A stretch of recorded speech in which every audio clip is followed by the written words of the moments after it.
on sabi nila pa morelang hohi tamdo nei het be se ludiu kata asanin ai suka hung be se pun ai lepat masa noi langa na ki khop lai chun khat wi bang phat kan namang khai tua ta da ni zau he le mobile sulal ka bang ta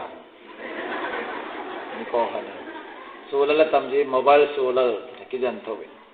ki pam le jingen kon khat nei mulo sun sulal ki ti le hoyin tin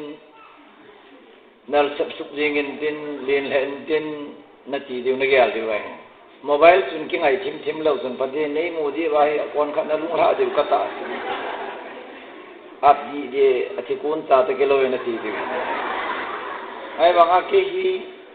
ni na mo mo ngang khat we yang hoi khalo lai ka hi second coming thing the kong hoi ding hin wo hung ki khelin din transformation ang runting la bo ke kang hoi di da nai wang siti da wang pati dam kan nei pinei da kha zong nongin mitam ta na boi pi he jina nei kit de ham ti cha ha boi pi e ho hin duty yong ke boi pi lo mi duty boi pi ngan hi ni kan nei yong lan ho jaw na the ai pon kan nei lo lan ho jaw na the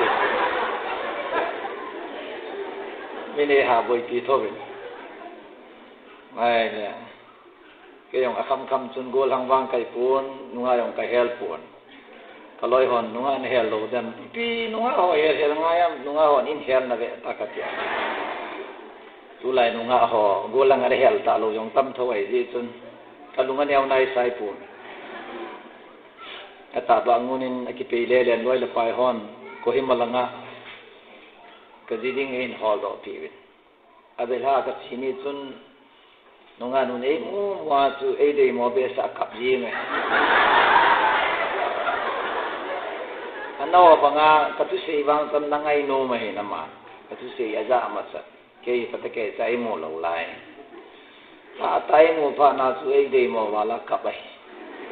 aba ken ka don bu ni chin ka sei ne nei dei mo be sa jong le pha na ni na lai ikiche lo lai ji chun plenty of chance na nila lai kati ai ba man pipiong ke tapang kai poi ei dei mobile be se sun kitchen ding yong su ka gelle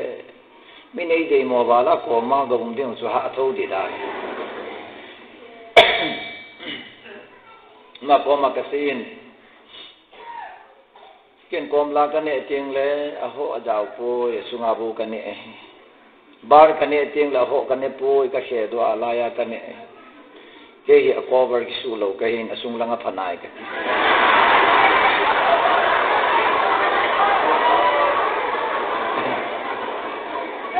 ulang drak ne lo ne ai ne ho sanga do bola kadam na lai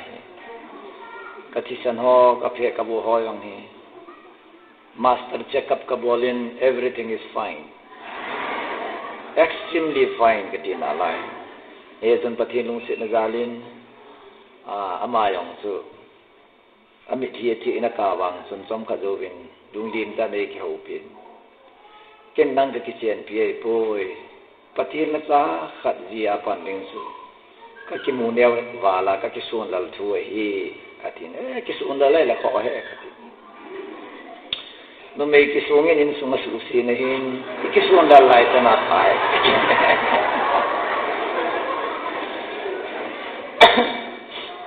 kay na no may ona de ay de so isu ka hoy mo ja he isi ong le no may dang abet lo de ti so no may ona pan pasal na sa sumoy di no nakin mo di ngai kyo loy satan nei de sa lo koi man nei de lo mitam dan patin tu ka se na no me ya hep ka tu in hep na ha le tin ke ba hep na mo ka tu lo we patin lo se hep na ho yo za mai igulan la tu no nga khar ko mai ka dinai le pot do chat chat de sia tu hep na kiti mo tun ei nei ngam lo ai kalim jong higim nei yeng da ni kan dei se pin sulal nang hi namai su hi patin na tong ding mel mo na bu poi ke ne lam kai ding na phai da kamai su hi ka phat he ba nga kamai phalo dan smiling face kan hei lo dan yo mi oma mong alang pia imai ho hoi lo ikimu lo a ki hai go Patata iki bet nai le imai hi thai lo wai jolly hi pon imai ha thai pon ho in kai ho jong atam jo condolence service bang iki pa pon pati ni ki pa na pakai aki pa te ho chung aki pa ai tu ni in ka ge lai le ke jingin tu chung hi IEM ministry a hen sal ahung kingan sin seminar hingongin Lutheran Church pat kan bang sai we kayong jingka pananan so ma thu ka se tham kha su ka chol thuin ai wangin no no thanom ta nei na ngau ka hein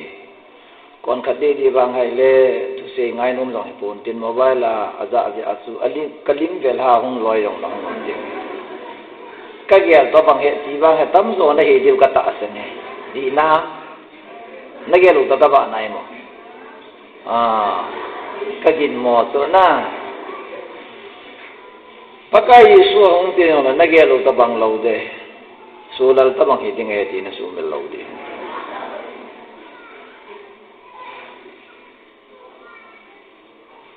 tuni ai topic diu he kum tha ahin lai kum jong thung lo lai di in Christmas tu yong isei ta we nai bangin Christmas hi ni zat hung dam ti yong he lo ita bang gan sanai lai ta he school tapong school ang kai pan panin hobung lang ayong Sunday school ang ki pan pan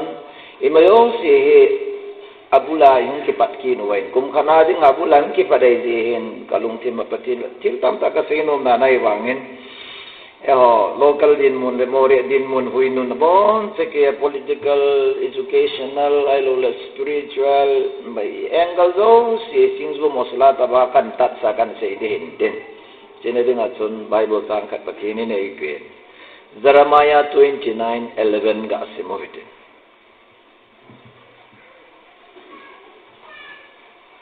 for I know Ibia for I know tekin ka he tibang mi me ke sing ampon ti mi standard nai pon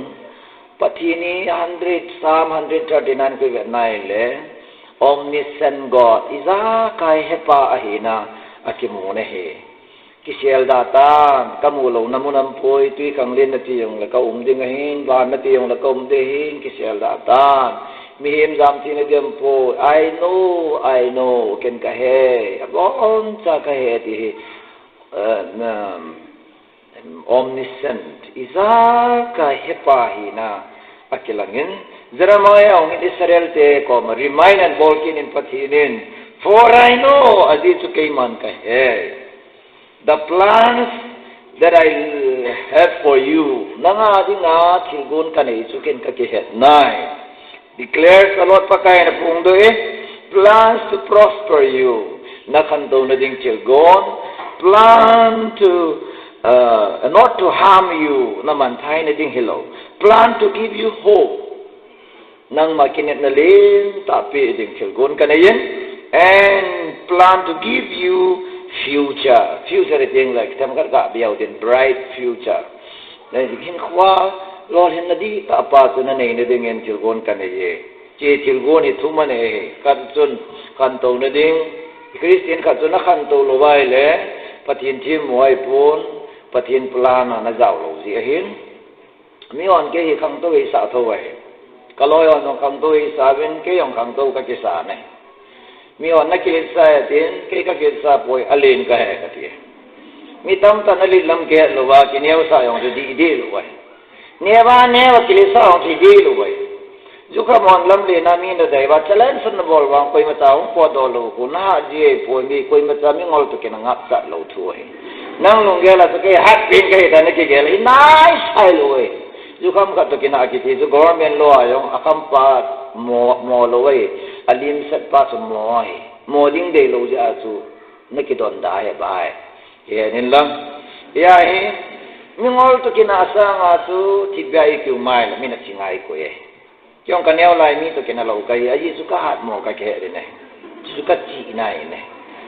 ka pu te ter sing khwa teng ka yin ter sing ho khut ne ka ne kha lo he kyong su ก็กิจิตฉิดนะเห็นนะแล้วอมอจะสีโทเตลเวกิเห็นมาซาเอเจนดาโอโลลากิโกโตโอช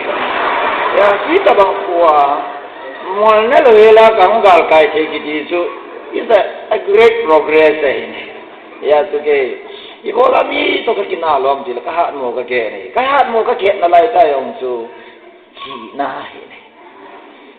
เนี่ยบ้านเนี่ยมีกิโตยังกิโตมีมอลเนี่ยไงตากิโตไว้ดิจนกะเกได้ก็ small size จูยาตัวมีตัวกินอาลกะเบจังกะโลข้าลเว้ยกะโลข้าลยาสิกินอาได้เลยดรูกิจิอามันลงโลโลเอ็นลงกิโซโลดรูเบียกิจิปังไงตานั่งไว้มาตะกงกินอาลเว้ยya tu patinin for I know ken ka he patin tawa no man isa kai he bang hai jinga na chiding jinga na mandi na kanto lo di more future koi man he lo political leader ho dong ta ps ho dong ta he lo we ken ye ho yong ken sa le yong le he lo we he lo yo ki he sa we nunga ho ya ho mo ki ho sa yong kalung kham he ke e bola ki ho sa am ta ho lo ya ki ho sa ahoy ho tu koi sa yong hoi ai aji so hoi ji mi hoi tu koi sa ngai te lo aji so hoi ai wan ka no ya hoi mo kama yong pau tu ja nu yong lang tan lo ke mai ji di pau tu ke nu le wo sama ya pau tu ke tan lo ya ki ha sa lo ding ki sa lo ding ki pel sa lo ya so pai bo le se patien ti gon pa ya poi mo tuna patien ti gon ne nangin na he lo itu se problem na uke te adinga patien til gona ne nang ne hello itu se boy na hello kiti ya boy ina boy bola boy ki hello yo boy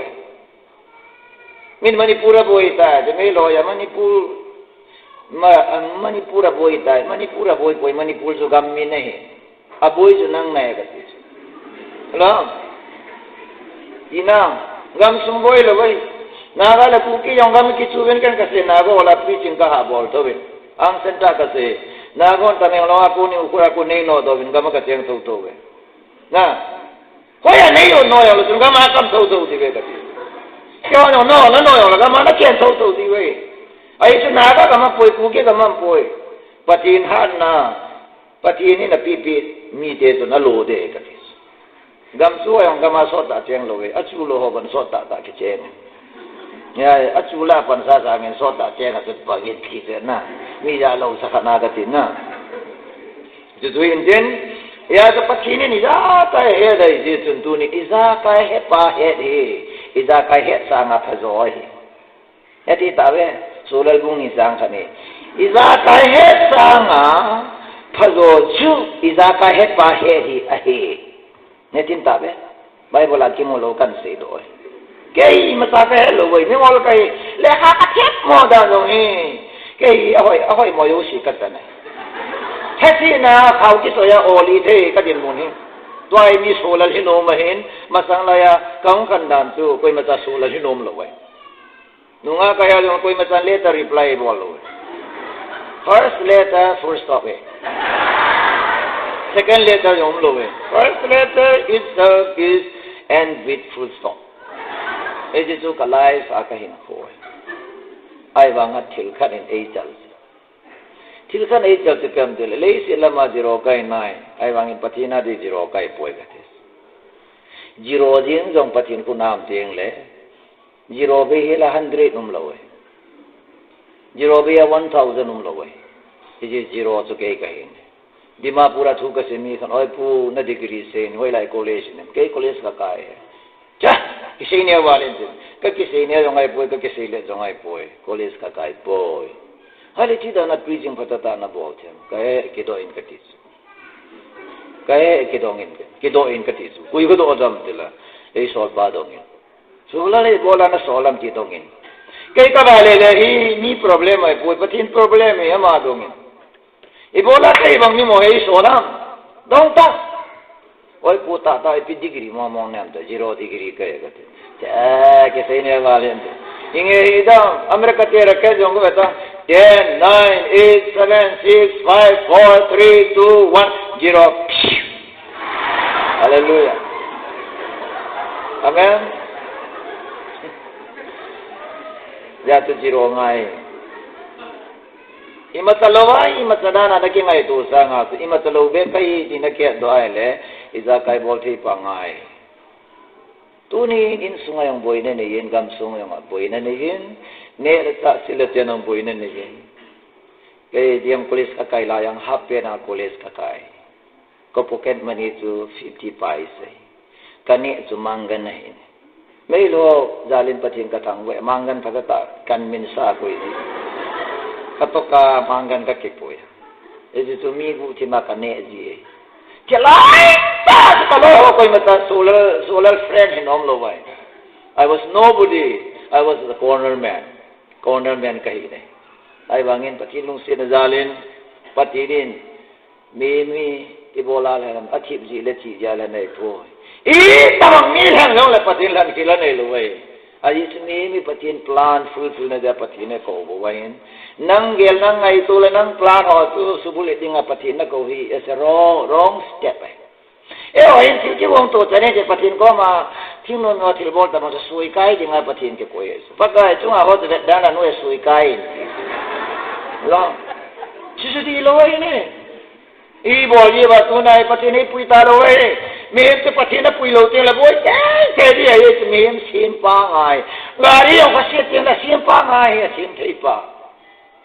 dai olai nam lam kai pai ka te kai ka sa so nam lam kai pa bai bola ka sim do ka lo so nam lam kai pa za sa nai ki sa o jo za sa de lo yo mo ri na boi na o to ke za sa ka ya jo ka chi ne ka ni ka ki fa se poi ka fa ja ka se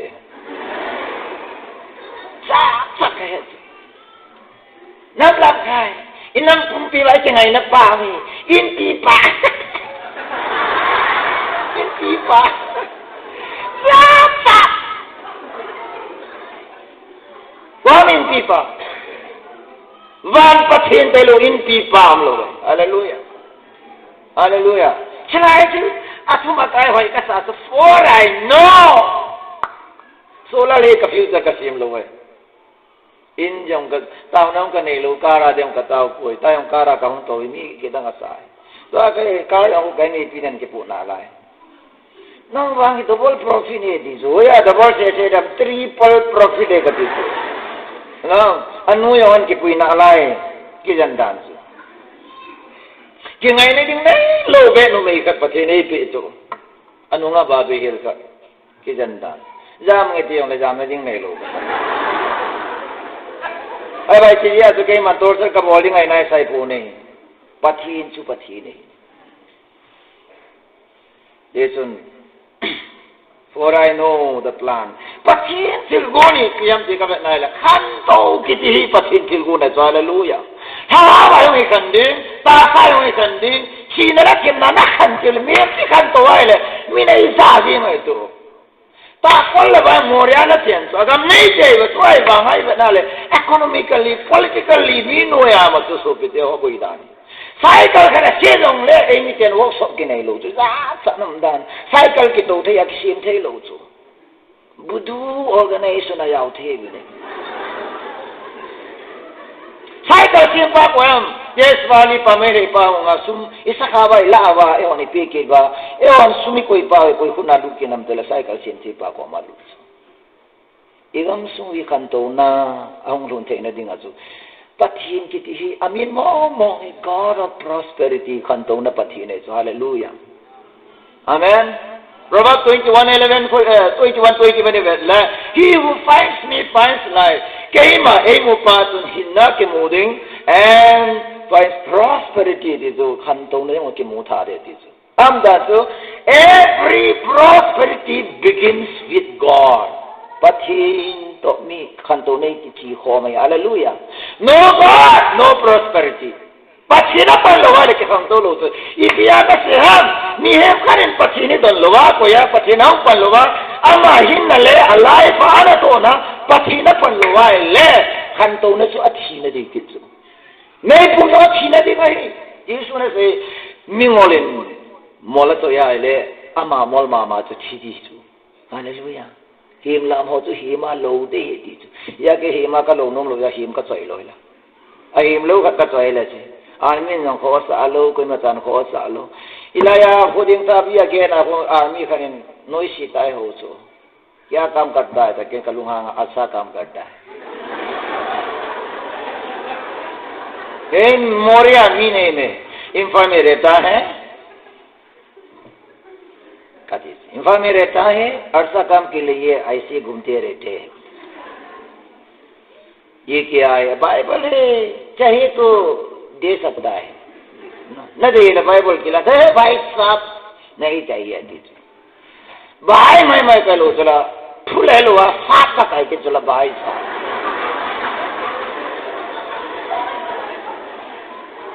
सिपाही थी की जान आया ना मतलब हालेलुया ऐसे पठीन यही माँ की है न पाए पाया कोई पठीन नहीं पिजा न वो ना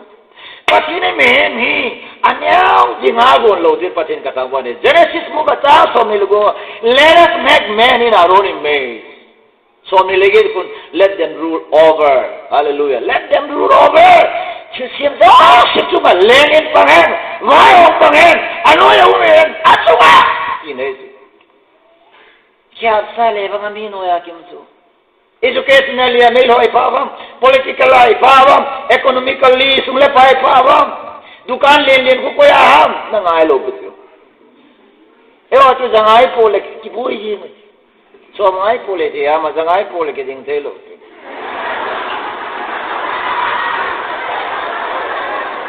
janga ko yo lo pan hoya corona po do corona po ele hapta khatsunga lathi di ta hallelujah ne te ya ka se chu pachini kita pachini hin ta sanum lo mi ki ti chu ta sanum lo bi ki ti chu imata ngan si lo bai trust akuna entrust ungai ne ne tin ta ben pachini ni mata sanjia iden hona nga sai anga sa de nu pa chu su lo ya tu na su la ngan si ki chu ka ki su lo ke ong dang pai la do de de si ho tu se ki si la he ro de bang amen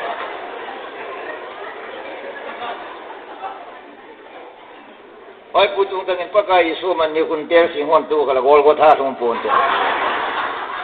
ipi kai kai ngam lai boro thau ke di ke se elu hangi be na ma se ya tu na patim til gon pa hi pam dil asang the na de tu hallelujah felicity le ting ta pata ta hoi ta think about those excellent na de excellent is tilmi na pa sang sauzo sangzo nasata thupi do pa hi nang chun hunglung ma sai ni to think about those things is also gelu in this excellent be excellent is mi khalubin mi sang in nasazon ti ne so patien dang wan men na Mary Kom example komola Mary Kom boxing a ball le ki ta bola le tuna vanule sit mi pum pin tvia ki via tribal usin ki via ki papi tu na tila Mary Kom ko na he no kon ko ho he no Mary Kom ami usin ko ho he loi ka mi khati chu hallelujah mi khatu pathine wo na hi pa tu pathine jinu su pathin plan tu ya asiale pathin plan ki ti anel pon ale nahi pathin tangwa nu ha mi kanung entin ka koma adam ki dia ko homa ma oi pu america visa ka mu thei pon visa ka mu ding america ka chi thi ne ding nei taw pin bible am poi ta bang taw da sukat nang sol nang hatai la ma na sei ya ka taw den ke pathin la ta ka hin pathinin bol ne ti bo ka bol de hin mi ne sei ka bo ngai poi ka dis america ki ti pi thu pi ham nang adam ne hin ken kaza bala mai hela pathian sata na manahin pathian na koi namun na pathian no mit america so nang umna dei poi kati ki gote te ya america na tiem avui do taus ti chui ta be pathian wa ka ka le wa ta bangai short speed an bol ji so short cut an bol america visa mo koi mi khar galo ka nong gen kar ka nei zo ben oi pu nang kar nei tan ke ya ding in kar ka nei chin nei taw pin pathin ko ma thum ding kar yo ma neo ba le ka pachina kar dia ka chen kan ki taw piram won ol pa ko ma ki tielang senga ki tumle mol kane de ai ta ma li ne he ta chil thu mane ya tu won ol pa pa na dem poi pachine thille go boi pin chil ne boi pilo so pitio ke kan ya wa kalung ne lo มีก่อนก็ได้เลยนาเลยนะลุงแนวสกัดช่วยกับลุงข้ามเฮ้กูกินปีลำไก่แต่เฮ้แต่โนไม่จะป้องตัวกินอะไรเฮ้ยกับลุงข้ามเฮ้pasal pipi kiyain sungai jinu to kikinian ne yang kitu ni kitan tango kipi panna women society ho po to kikinian te kitu kate cinta ke se atilla do apa to ya mo to akase lung le je patina le ni ya to captain almighty god kisi pidam dela oh the god almighty alinzo sesanga linzo gitu almighty of the mighty tinai mighty hozo alino sesanga linzo patien tuntunia sulala dinga tilagun sa neu poi nang dinga tilagun neu poi patien plan hand hallelujah ei mite morian ko hi iche num ja cheng lo patien ei mite mori ei lo sa si chong i patien tilgun su ama bang patien plani ei mi te ni fulfill lo wai le hoi la do waza dang nam te ko ikin alai de ji prophetic akasi gau tu sia akasi ai to patien til ka da gon tel alinin e ti tilen ta na tong dinga tu min ye ho ngan singai lo we million mama qualified person sangan si hallelujah mo si ko beta Israel te kai do di ma hung pe nga hen patien til gon su ya ti Israel te kai do di ma bela alung let da ti kem Egypt gama leng tong na pa hi ma ti lo he hallelujah Egypt mi te lenga pan sa nga Israel patien mi te to he so gan the na so kela nai alung let da to na mo sla na isu patien to kilon khom te patien to pong khom te ti nei patien jong standard na ne hi highest standard na hi ya lung neo ho le ka tim lo ho mingol ho au thi pati nei pu nei le sinang standard na mai le minei za su gen a yong ku pau da ni thima ham da ni thima da ni thima le army ho yong kana he ti pai chingin te chi pai ngolin te ka ve ve na pha he ni ya ko gen ching ta ei mo ne di wa ho ka sim thu yong ta ma ta me ngai su min ngol tai mo lo na de ngai su na या देखा बोला खोलना मस्जिद कुछ नहीं है time pass करो या तो आर्मी होंगे कि थोपी गाय तो कि तब मी बुकाई बोई के पास हो जो देखो आई कट अथु मसा का पी जो बेंगलोर में रहता है बेंगलोर तिलो होंगे असो होंगे तो ना बेंगलोर का तिले था होंगे से बैठो इन्फॉर्म में रहता है तिले था नो हमारे हेड क्वार्टर दी बेंगलोर में है ऐसा ऐसा है चलो भाई साहब ठीक है दिया itu diam tile asa mem ki tisu asa ho sumin pada ta ahovin nim ho paten ho koi tisu minai no shi ki dio he nang chi mo itu no shi te ya na him ya min no shi su nang min na kilo do fa na min na pi le bon lu a ham mingol chi sungai ni ya to patinin I have a plan for you till gon kan ne he na khan to de ti hallelujah patin tang ba no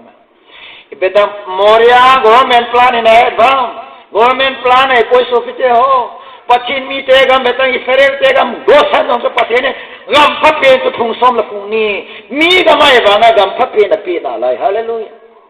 patine na mi te koi da ni anem pe na koi lo sang pe na koi hi chi thir go na tu na lu the na dinga na standardize ngai substance standardize isu I hindan I umdan pai upgrade ngai computer will update your computer internet so yana te jula update immediately na bola mare virus ne thilo se ne sai de ya so update immediately gam ta update de computer yi ni long update da ti how la ba tu na update ngai ta su la ya lam ja Christmas thing lai pi mo dam ti ki dong lo ti pin ipisai ne di wam ui to organization ham ka ti to इतिहास पकाने बोल सादी जी पास कोई शनि दीसो आइले सेंटनरी ताम के BCO centenary गई ता अनामों का मीगमा चार्ज यानी फूदो ताम की कोई क्वेश्चन दो दीसो पतिन प्लान लुंगे न ती आइले जैसे पतिन इंजनेशन let us make man मिशी मो दे दीसो पतिन प्लान लोबी दन से मिशी में दुनिया मोरे ताऊ नहीं बंग गम पलु मुन पलवा अचात्य सिमदो हो ही पतिन पाचा दे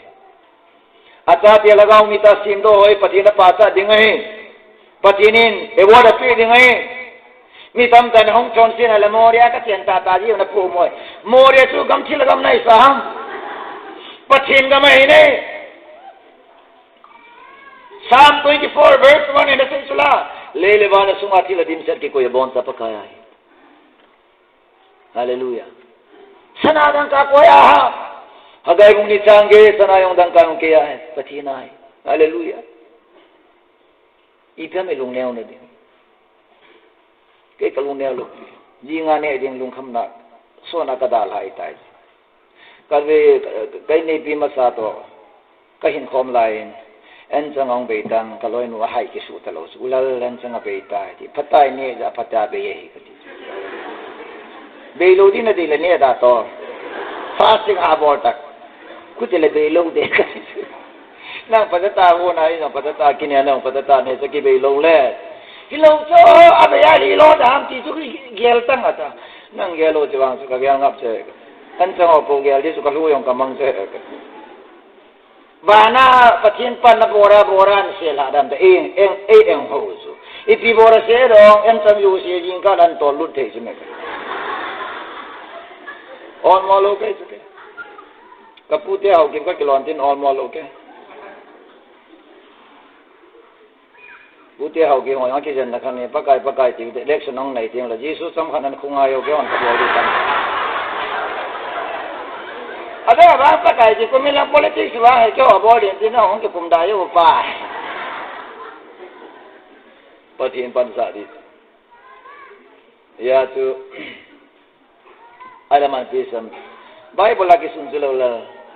All in namu de kibin chon pi de ti jula. Kate chu Bible sang namu la nang hol de ve tai le. Kay mo wang to le sam som tum de sigi jang si pakai ma sanga thip be cha no min. Ama no Bible sang mu ke no ka mu tu. Ya si mu dong yun chat loi ta ka.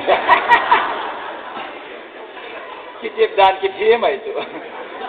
Ama mu tela holin kibin jon bidit ya hol ngai ta tu la. Ia tu la thip be cha no ti ka lok dan. Ya ini lah. Nila akong itato sa akin kasi suminungin tibbe time day mat sa hall pathin sa nusa pa pathin sa kan en sa hall kiti sa pathin kisulum ding ay angay poy dirusulan an sangin tin yang ganggong na tata ka dirusulan na tao na kamon jingpi kaya lagawa ka tate ka jingpi kaya kulay lengin tin sang som yung tapi Bangalore china ding flight ticket jong singta en sang yung ning chat na yung ning chat Jago tua isiro apa na en sang itikiw given lang ni di behirong kan ni pin tu say talo chip au me paten na ti ajil do kaso hallelujah kay sai pi ti lagay pon sai pi wa pan sulal neu sakat oi positive sut limdal la patien jale tuni chang gen benga balance wangam po ni sia kane di pat khalowe kagari thau sunayong ko khat be tangken kasun kha lori atora kapan asunga na ho na pan kun ya ram tu ya nang pathen asunga na to la jinga thau sun na ding hung lek lut chal kit na lai de atia pathin da to sa kidan dan je ne na ya pathin sil gon ke de nem lo we nga ho bo lo ho kham sa ho na future a de long kamen ama van patien silgon na hin lurin lang pakai patien taasanin kadis. Do not trust people. Do not trust man. Jeremiah 17 verse 5. Mina taasanay le gausap na sanding. Nalung chimpatina ko na nahimang la gausap na sanding ay. Hallelujah. Pakai na taasanay le tuy pangal chingpung kiput na badi. Hallelujah. Chingpung ko beletun tuy na holayin. Azungin tuy holayin. A supply to na achung lang anay ngahin hunggahin hungpay. Ini say tito. Nalunga kam tila tuy pangating la chingpung ko to kun ka kihautan. Abaya. Di kan Bible simlo ho pisa nga de chingpung ka to ka kihausu pa yun alay. No, kasi inay no mo sa iwen lang. Di kan ay ba Bible simkalo umatula na mo riya dungay kasi. La. Yung pike ato do hoy lang adon la baya lang adon so mapan puta mo ha mori hoy na hol pino pakai na hol sa suna hol sum na hall je bana bai cha no ken sum call solar hi sum zo nan hall native sana khu mina hall so sana mi hall lo so ai so aman tam so sana aman tam ja mina hall because of the value people are seeking after na a hall so hi ya so imana tam je le mina hall so hallelujah no nga hoi kiti yong ti ki sa dong le bol hon hall do to awai mo ti de pakai so yong le koi mana don lo ya ki hall do example ka bi na jenua go lang ka insal nai bu ne ai ba awal mo ta no ai mo yong le pathin bun dang su le hinang dinga example ko ai mo wanga nu me ka hol do ho ya hoi ti mi on su la dia pa mai ai ba ki lo dam pa mai le yong le yai cha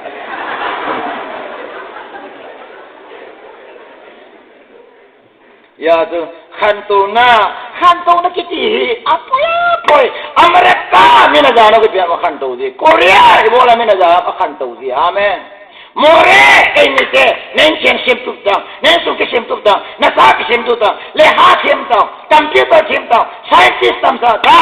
gam su ni dak sa di su pathini mi akang to wa fu da hallelujah five to mo star hotel on di ta tu 5-star hotel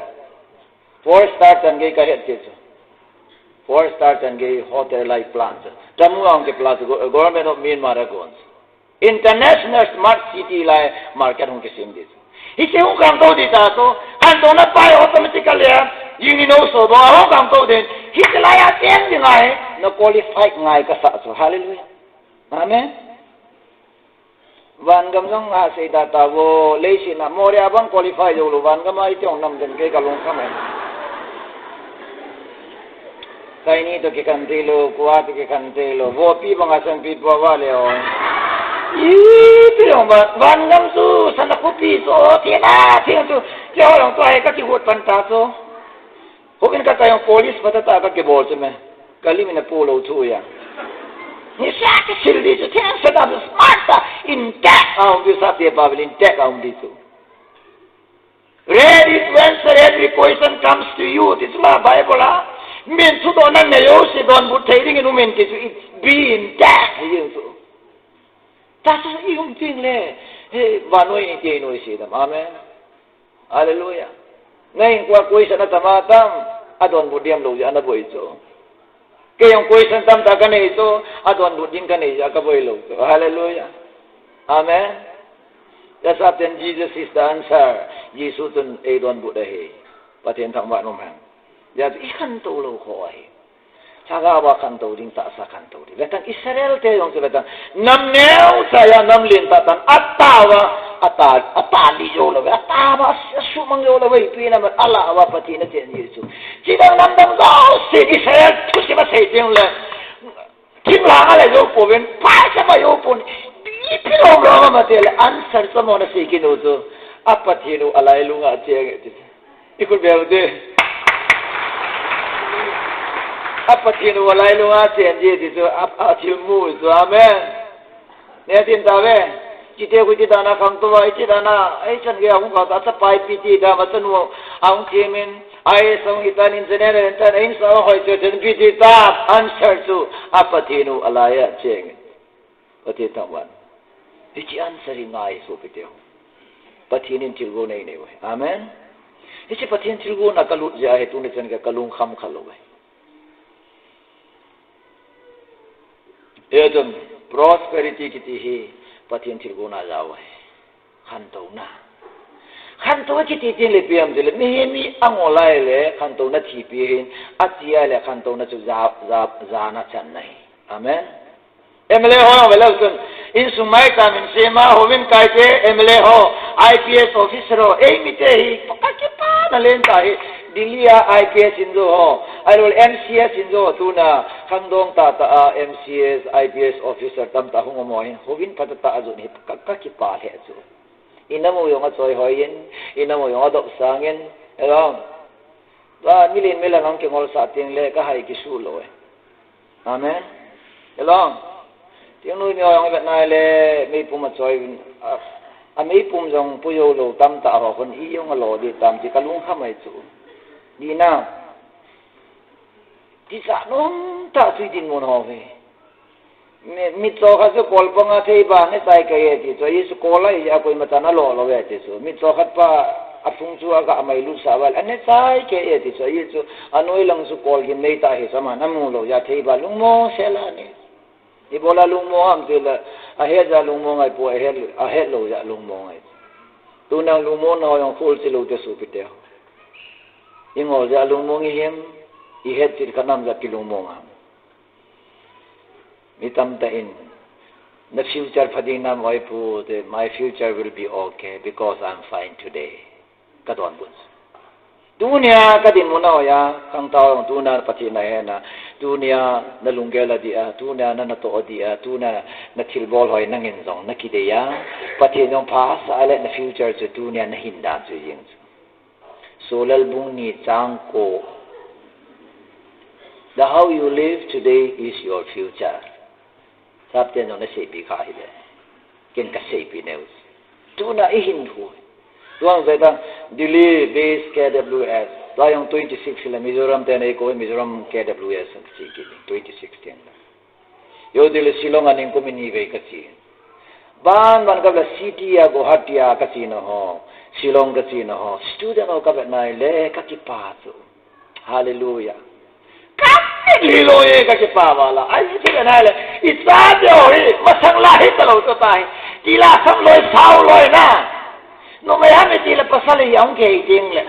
Ano lang ay ile, numayin daw kaiting le. Ang lang ile, lamay pa dito.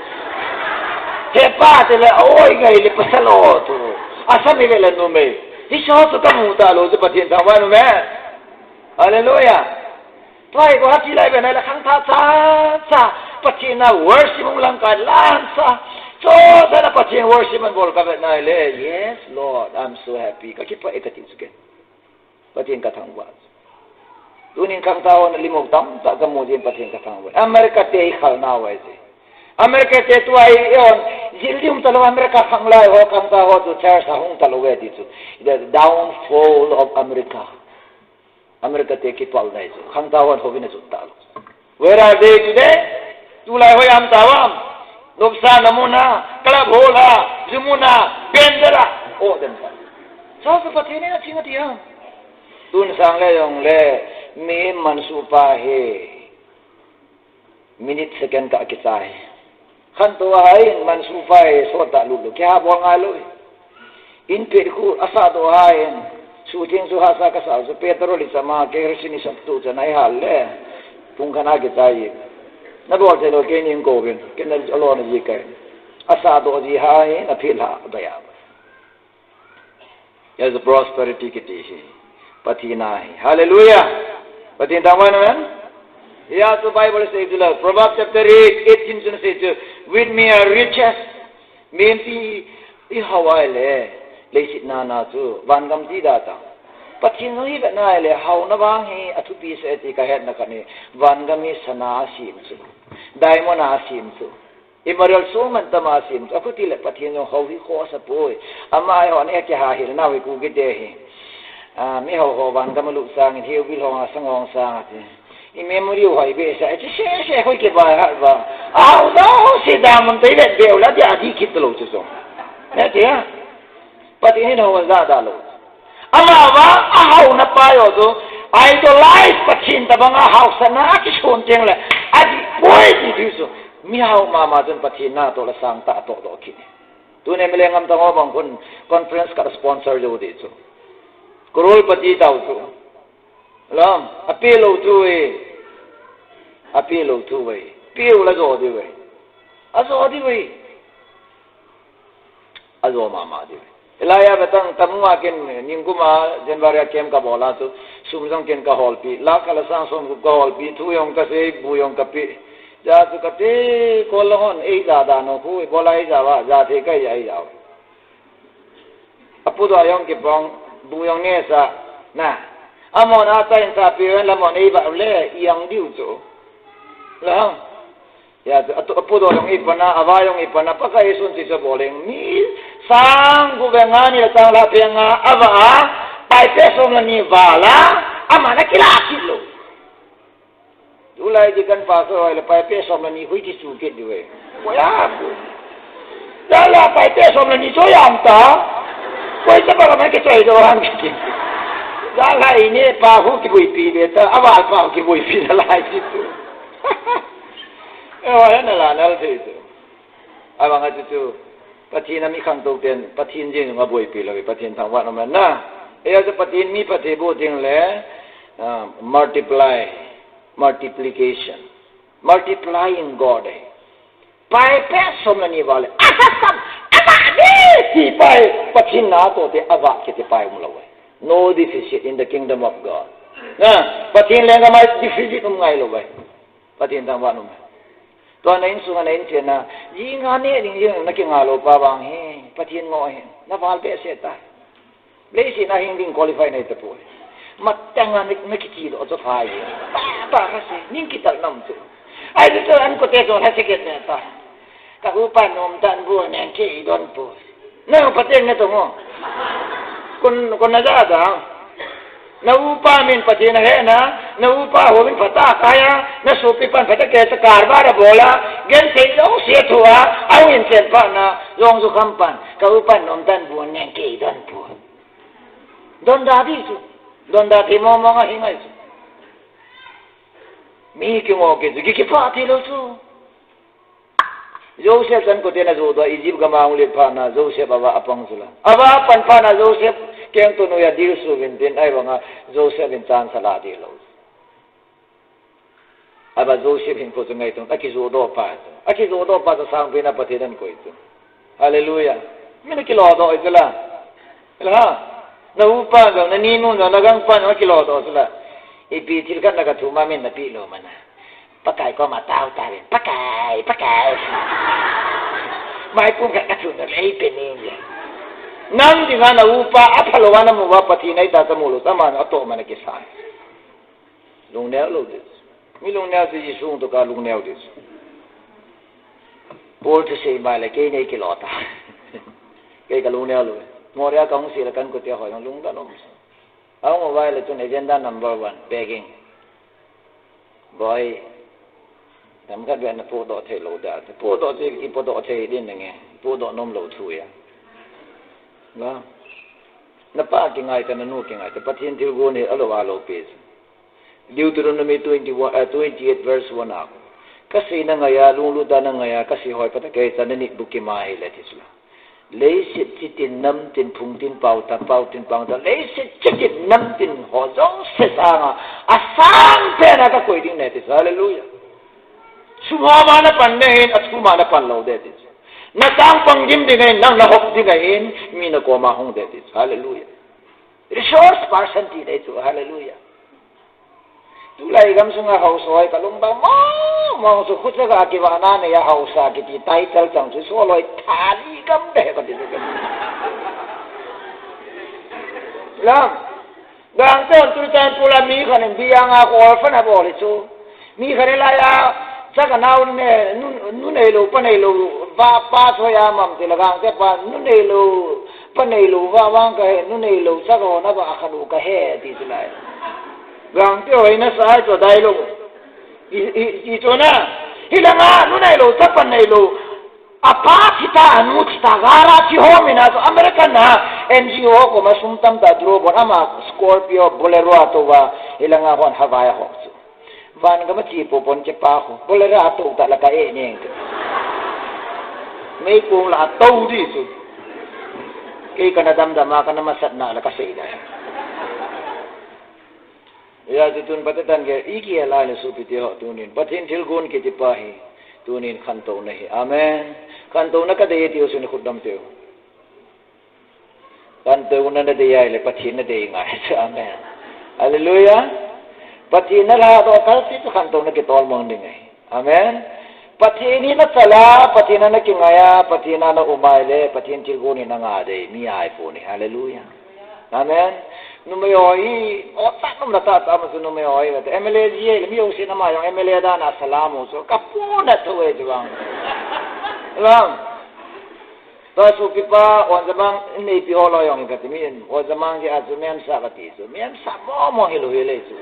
ai ma su mem sa cái lối nuôi ông cái tôi ra này tôi nói cái bụi này làm nhiều chuyện pastor no ở đi chỗ cái ta sẽ nhìn mình sẽ dùng lại nó pastor no này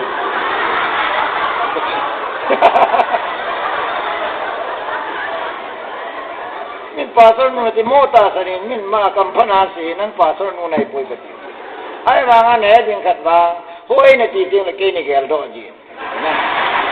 solar vàng à pastor ấy chỉ vàng don't forget it memorize it na patiketa na melchi deka amen tu na tu jala mion oye pu solar oye pu ati ting le kun ka pi ka gel do jisu ka gel do ke sangan kai ho ka chunga jisu to ya men solar ti he jisu kum la ni su sangan kai thau thau de ni amen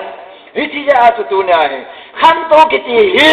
pachin la ka lo de pachin lu ho ding ji we Psalm 34 verse 10 sakai ba kai ho gil ding dang sa ding he anelo pharum ding ei pakai ho jing te bang thil patar la anelo de ti hallelujah amen Proverbs 10:22 the blessing of the Lord brings wealth he does not add trouble to it pathin pathi mo na hung ding le nei lo go wa hu e ti hallelujah aba te ka na bol ba ma sung ke tol pa ho pathin pa ke sa no wa le ha kya bol le nang kem pa hong ke tol lut de ti hallelujah to tang lung tim jong ge na ti yong ka ge le pathin ho yong jong ge ba ngai ka du ken pa ta ke la si pia ki bol le pathin ai la ga pang dam ti yong jong ge ngai tu mo tao lo di pa ta ge tu ta na tao ngai pathin pu nan nan nga ngai tu Paralyzed ka biya tu dam na dia ka tawlo so kay la kay ka kitam da pakai sola la dam mo ko dam mo dam aniya apa nila na lunga to pon aniya apa nila nang lungde la son pon aniya apa na khansin aniya apa nila ni ki pana de bodo pon bitor si kay ka dam mo ko dam mo dam kay la kay ka kisam zir jula saya ka kisele ajina ka dam yin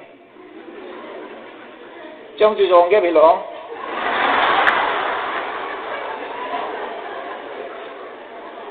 pathin to ta tai se din le ke pa amen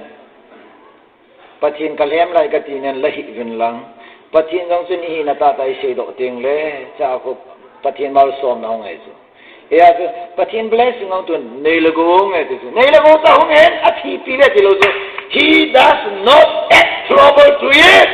gen thi na he su na yau sa poi pathin phat thi bo na hong ting le sum na mo yong le dam se la na ne diu tu yau yo la dam se la na don diu alum na thia nom din al na thia nom din nom ta na sen ji to lum the na ki koi la na na hau le yong la chon na ji pa pa thi ne lo wa le dan la pin chi tare 7 inchi san lum yong la chon na mi li long tho tho ting ai officer men sab ji kara to wa mi li long kuma to wa tama tama hi so bi te non ne lo we CID report ka ja ai ke ये जो बता टाइम गया लोग अरे ना तो या तो खंतो ना किते पाहे पतियन तिलगो नहीं ती पाहे सु मिलो दे ये खंतो दे आमेन इचे खंतो ना दे पिंगायम पतियन थु पतियन ला पतियन मपुई नंगाय आमेन पतियन नि पुई दिंग लंपी वांग हलिन खंतो नमुना किलों थे थे इजिप्ट गम तालविन कनान गम इजिप्ट सांग फजोम मोय ai bangi ji kam tu dai na kanan gam apui pon gam thiba apui pathin amen gam ha sa apui hi pathin lopi na yong hi namu dingai le na hin khoi nom ta pathin na pui lo de golang kan en na chin se oi pu so dal nang ka hinom wale oi pu te ken hi ka ti se ken kalung se wa na hi na boi de ka ipitia matila solar nahi no mo nga la til kan nan se bidin malaria thum ve na chi khel ding typhoid na kan ve na chi khel ding amen ui tha thum ta bang na tha ding aban mana kan se ta metric li ve na khel ding abana jina nei ding kum so mi thum zo ti la blood cancer a chi ding ti pa na oi pu phatan te solar hinom talo amen blessing lang na de na ile na de sa no sa na hen hi je blessing a ulu na dinga itabang lampi ka zo nam ti chu na ki sei pi te na ngap sa lo hallelujah ตัววันก็ไม่ใช่เลยอันนั้นน้องไม่วันกำหุ่นนั่นลำปีลำสวยป่วยลำโตยปฏินี้นี่แสดงที่เกี่ยวกับเรื่องเลยมูลสุงาโกโตยมิตรสิหอเดหาสายตัวทั้งหอเดหาสูหายงคู่เบ็ดตัวห้องแล้วว่าคำโดเด็ดดีเหรอไปล้ำตาที่ที่เทโลไปตรงไงนั่งไงปวดท้องไงยังเก็บฟังเทียงไงเนี่ยยาสุดตัวเนี่ยปฏิทินกูน่าอิรุเดียวเดียวกันสายอาเมนเดี๋ยวจนเล็กขลังอีกหาบอลดีเว้ยเล็กสิมาบอลไล่บอลดีเว้ยตรงไงเนี่ยหาบอลดีเว้ยโอวินไก่ปวดท้องดีเว้ยไบเบิลสิมาดีเว้ยน้องอาโกลังว่ายูทเกมคอนเฟรนซ์นับบอกให้พัฒนาบอลดีเว้ยปฏิลุงละมันสอนเทียงเลยจนตัวก็สิ prosperity สุปฏินี้นั่งเรียกวนสายอาเมนยาตัวพระบาบุญกิจอังสมลกินี with me are riches เอาสนองอยู่สินะคุณดัมเบลโมเรียเจงในเอาสนองข้าวน้องอะไรสนองอยู่สินะคุณดัมเบลกัดตังกันฮาเลลูยาเอาสนองอยู่สินะเดไอ้บางอ่ะ with me เด็ดriches is the second how my a word is with me hallelujah with me kei to nom ko maile kei to ki bo maile kei ki la mana panaile kei to ki ho feaile na so diaile tina to with me for me tina to with me sa power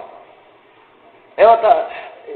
ei pawa kila do pa ko lu bunga ta som som sigwe pati na ding ni matsa ai mo am poi ta ki sunai to aba sapa ofisi maile NIV ken ka soi Bible ai with God it is so hai ka sabe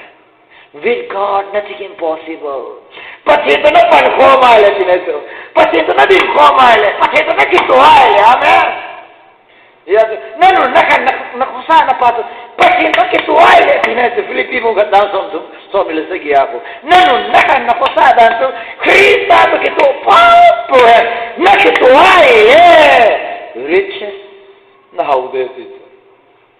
tayo online electric ki buwa Bible ki simay si ki pelo Bible ki simay ni ki tolo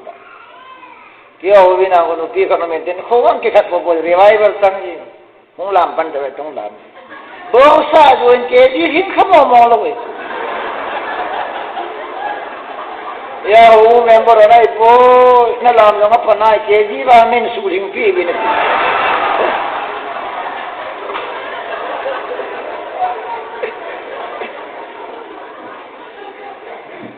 tanu pi kon karo khai ni ne ho bela tu ka ba so pa kai nang ka thang ba e ba ka hallelujah hallelujah amen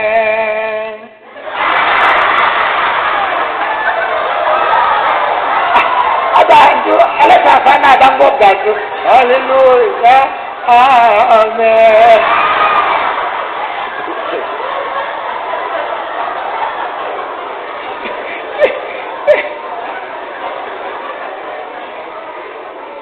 Titi pia titi bai kan to dem gati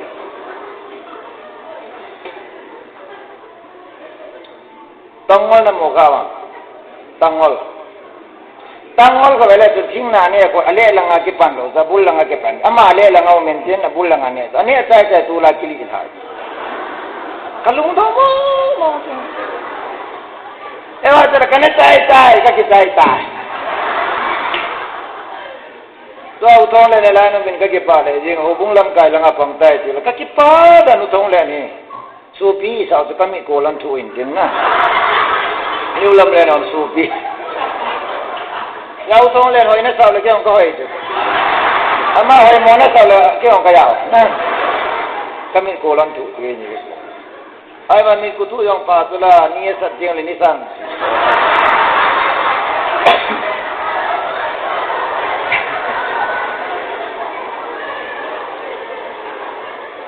tong le loi hoi niu lam le na bon sa ti ta tu tong le ni aloi do silana ki wi gam ta ki don li ki ne li ki ka li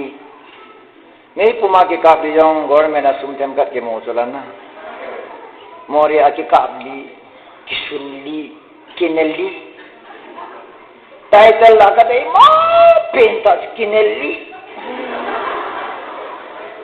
Kidonli. Kitai dardan sangin ati nong kitida la kadai. Has with me a riches. Aban sigat nali enduring wealth. Nay lagaw patinin mi hauta na titing le mo hau mai ba atute asate kanga ki mo mong los is ho hawai apa kanga hau atanan ko bana ne ding le lo te ko le patin gau sat nai generation after generation khangli chan ge patin phula ngai tu ta khangli chan ge hausa igam sungwa ku ki cha te la ampu nei that means Ijutun people sanam tila patinin adibang ihipo iti patsit na. Kasi suat baltay mo kay katuse hi sauzi ito hindi film tabang kaya kawan tahu. Sabte ako miyosin somasa to na kikaptongan story yung lo. Kala kitsobon tinabala. Akala bolo di bolo bintin. Akala na ipo makikap bintin. Laysit yung sinima lagat loading nga ka-confirm sa sabte sinima.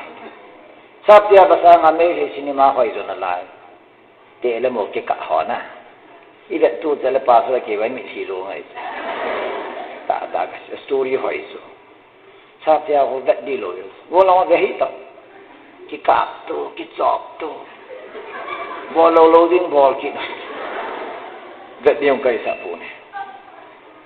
Plan to prosper you. And naman natin na enduring well to simkilaw prosperity iti. Amen. Katababi kito honor zanat ito. Zaumta leisi na kitay nga patinin nagune tipay at say na patin tiyogon katagaga asinomi. Zaumta. Sa atin, it noble task. Patin na nakato no di nga ang paso la ang paso yun ang tile gela do nga pa paso license la hoy pin patin na to hoy jo license la hoy pin ya anyo nahi do kya काम करता है तला मैं पासर हूं तला ठीक है सी पासर किया तो कोई मने लगता थे लोग मैं नहीं जाता तो सारे जी तो आमेन तू तुम कॉल का का काम आर्मियन ए दो जो pastor na si jo mayong hi pastor hi atiay le call paw la ki hello da si jo zana ai pi jo kolon islam to mo kon ni ja tin le akun ai ta bol la aki zana to ai ta bol e wana le langkat ki khai so aki bol mo kame e zana ya dam sunga golang yol nunga yo minu mi panagate golang minu mi pan aga alimbo te nunga golang ikha tawang patom dani kane ba pana ka security hoy pin pa gam de ton phat ki security hoy pin hallelujah as patini tinga za ta tinga patini na gone ani na patini gon tele plan to give you hope it kinet na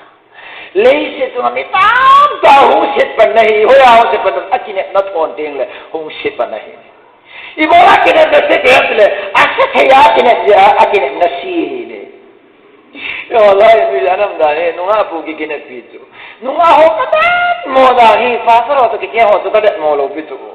zukham to kike nga tan nunga bang kalu khata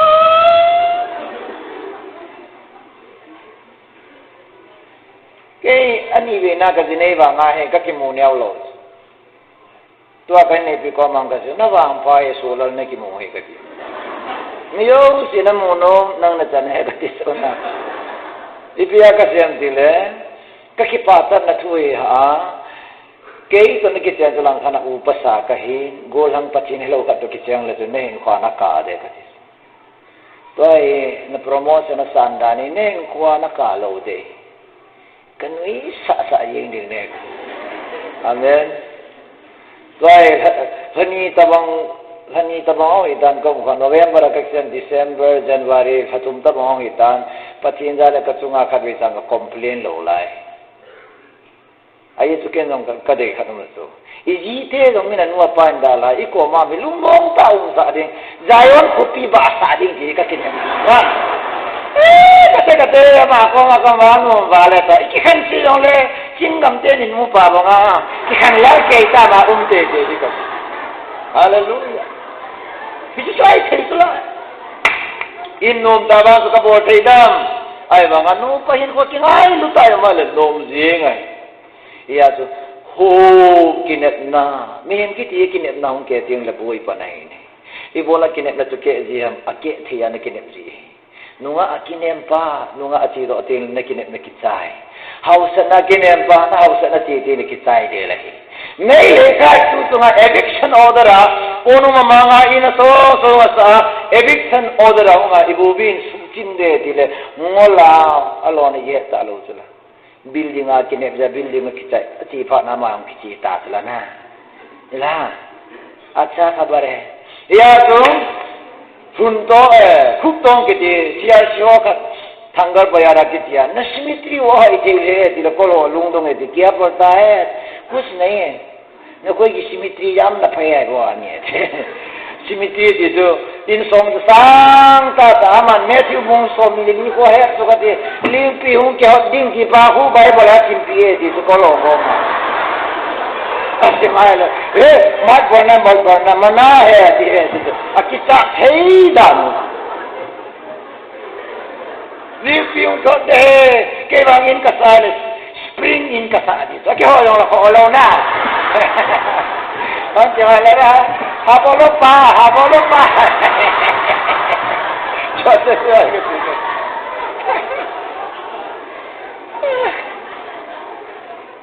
Kinep na kiti patin damano men patina kinen zo sinakot dam tembo patina kinem de patina na kinep kai lawa na ko thona gop lawa kan pun tina ta na do mai lawa mio semai mulin tin na mai hung komentin patina kinem de ba amai ba jing ding ngai san som thum lali changa pakai mai ve ho mai ba se de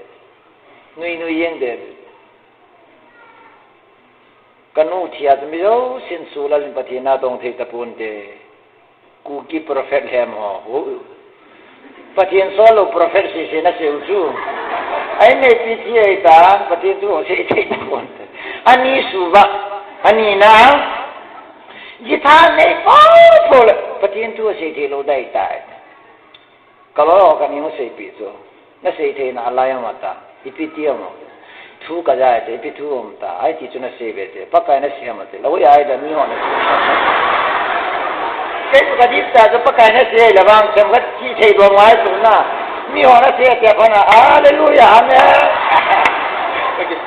de da wa ni mi ho se po ki boi en ba na pa se ki boi pi ta voi lo mi ho de nang ga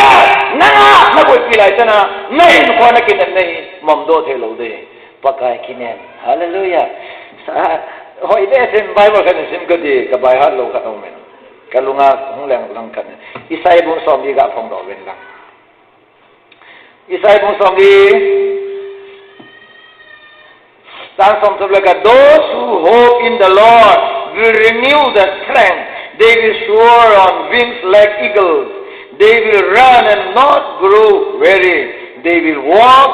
and not be faint. Pakai kenya mite tu atau solo ding ati hallelujah. Amen. Renew their strength atau siapa indin they will so mubal lai bangin lento ding they will run not grow weary. Hai to deal, hai solo deal and they will walk not be fainted. Kata kala sonyo amo hada lo dei. Ikut dei. Hada lo dei. Hallelujah. Patina na kine mala na hada lo dei. Amen. Golongo nunga kine pi. Golang tan letteran di tiang leisi tungan nang kangai lu nang tabang nunga hikam lai ayo do wase. Dah wase jo lungdan na nang tunga ong chu iso. Ajo wase jo. Nang sang hoyo tam tamu ta sa hela go lo ya nang so nang bo ne hen di. Misong ba ne jo golongo. Kyang golang ka ni saya ka hen. direct kang pin na upasa pin kai do so golang hin ko kang na nunga tam tan so bu so kinat pi ta asan su ibola pa kai tu si bon ta asan lo wala nunga kanen golang ka tu si na ta asan nunga kanen golang kanen nunga kanen tu si na ta asan ni nunga hona he o nang tai lo golang ni sa nom dong la nang tai lo dang kam poi ja chou so si koi mana he lo pa na nang na he la tha nom ba la ju se ha si zo me kinat pi tu nei pi yong kinat pi dang na pang kinat pi dang na pang ke ngai na ne he na ke ngai na pang thi di tu na chi di tu pa chin ke ngai na ta pa chin ke ne ta ji ju pa ti ne sa plan to give you hope kinat na ka pi di what kind of hope ita bang kinat ne he hallelujah pitar na ja so living hope kinat na hinga ti ga le pa chin tang wa ji pa ti nin ago nei pa tin tang wa no Atay na kayin plan to give you future, bright future. Lord hinna success kiti hi patin til go na zao din patin tangwa de khutang te hallelujah. Amen. Delia katia to message on ja win delia boy lai ta in case of cooking pi family group tum boy. Apoy lai ta mi kana si oi pu ka boy dan wa ji ja ngam ta poi ka poi dan o ta ji ja ngam poi ken na boy na o pi ham dile ka boy na he se ha e na boy na se pi ham wa ka he i ti bang se di ba na he lo ja boy ka ti boy da ka he lo ta boy su la i he le pi boy di mo ti ma na ja boy na lo ko na mu lo ya na lo mu le tun ho na sai ke ta bon lo ma jong ko na mu lo ka ma na ya ko na sa su mula tun mani ke wang ne dia jang ke ya boya tun ko mam lo uye tun nom lo imulo ya ke tun itabang tu i het lo di us I boy het lo wa patini nei lo di us ya tu na future apat na ding pa he patin ko na mi amen hallelujah patini futuration future kiti he alawa lo ke bright future e ke bible da do ya mam Joseph iti pain mga na yahi. Amang kaya hoy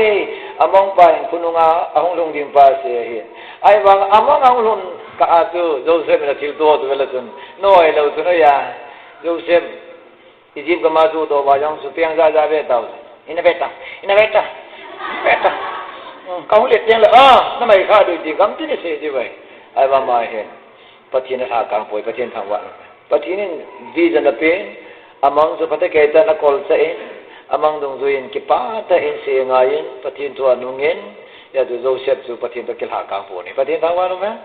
ya if you shall pat na di patin ko namen patin to kilha ka lo de Genesis 39 verse 4 to below whatever Joseph does flourish or prosper